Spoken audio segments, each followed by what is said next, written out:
मेरी आयु मेरे बेटे से 5 गुना अधिक है। 6 वर्षों में मेरी आयु उसकी आयु से 3 गुना अधिक होगी।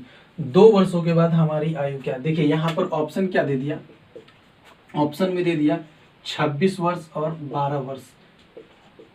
उसके बाद अगला ऑप्शन दिया 32 वर्ष और 8 वर्ष। अगला ऑप्शन दे दिया आपको 28 वर्ष और 14 वर्ष। और अगला ऑप्शन हो गया, नेक्स्ट ऑप्शन 30 वर्ष और 10 वर्ष। अब चूंकि यहाँ बाप बेटे का आयु का एज दे रखा है, बाप बेटे का आयु का एज दे रखा है 26 वर्ष और 12 वर्ष, तो हम क्या कर सकते हैं, इसे ऑप्शन से लेकर के अगर बनाते हैं तो क्या करना है, यहाँ दिया हुआ है कि ये जो है 2 वर्ष बाद हमारी आयु पूछा गया। तो अगर यहाँ ऑप्शन जितना दे रखा है ये 2 वर्ष के बाद का एज दे रखा है, मतलब वर्तमान से 2 साल आगे का एज दे रखा है।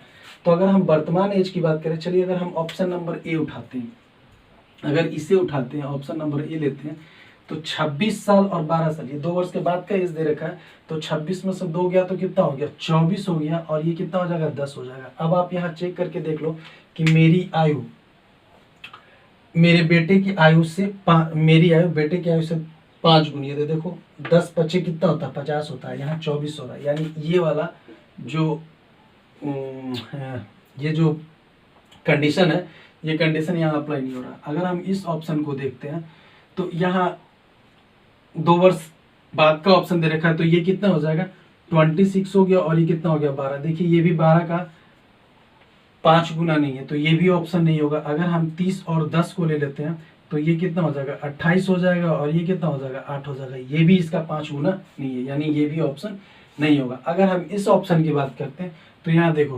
32 दे रखा है, 32 और 8, तो 32 में से 2 अगर घटा दिए तो कितना हो गया, 30 साल का 30 साल हो गया, और ये कितना 6 हो गया। इसका मल्टीपल आप चेक करो, 6 25 30, 5 गुना है ना।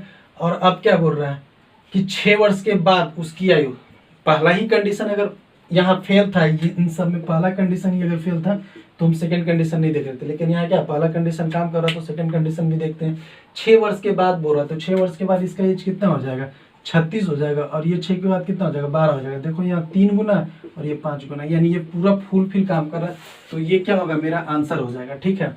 लेकिन इसे अगर हम डिस्क्राइब करके बनाए तो देखिए इसको इस तरीके से बना सकते हैं। अब तो ऑप्शन आंसर तो हमें पता चल ही गया कि ये 32 और 8 आएगा।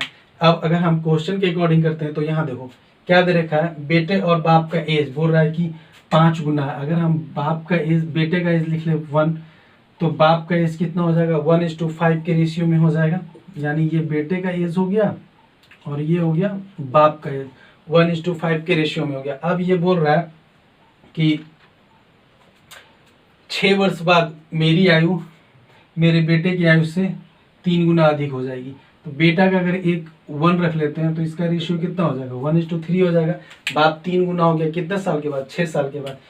अब हम देखते हैं कि इन दोनों के बीच का डिफरेंस और इधर एज का डिफरेंस कितना आ रहा है, ये 1 0 हो जा रहा है और इधर 2 का डिफरेंस है। तो ये इक्वल करने के लिए हम क्या करेंगे, इधर 2 से मल्टीप्लाई कर लो और इधर क्या करेंगे, इधर भी 2 से मल्टीप्लाई करो।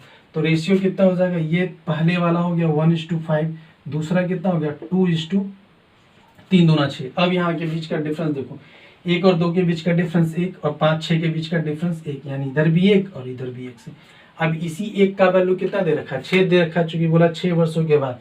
तो हम लिख सकते हैं कि 1 बराबर कितना 6, तो 1 के बराबर कितना हो जाएगा, तो कितना हो गया 6 साल हो गया, ये 6 साल हो गया। दूसरा क्या फिर कर सकते हैं, 1 बराबर 6, तो 5 का वैल्यू कितना हो जाएगा, 6 5 30 हो जाएगा। तो ये तो मेरा प्रेजेंट एज हो गया। लेकिन यहाँ क्या दे रखा है, बोल रहा है कि 2 वर्ष बाद हमारी आयु कितनी होगी। तो यहाँ क्या हो जाएगा, +2 हो गया, इसमें क्या हो जाएगा +2, यानी ये 6 2 8 हो गया, और ये कितना हो गया 30 तो 32। तो ये मेरा क्या हो जाएगा।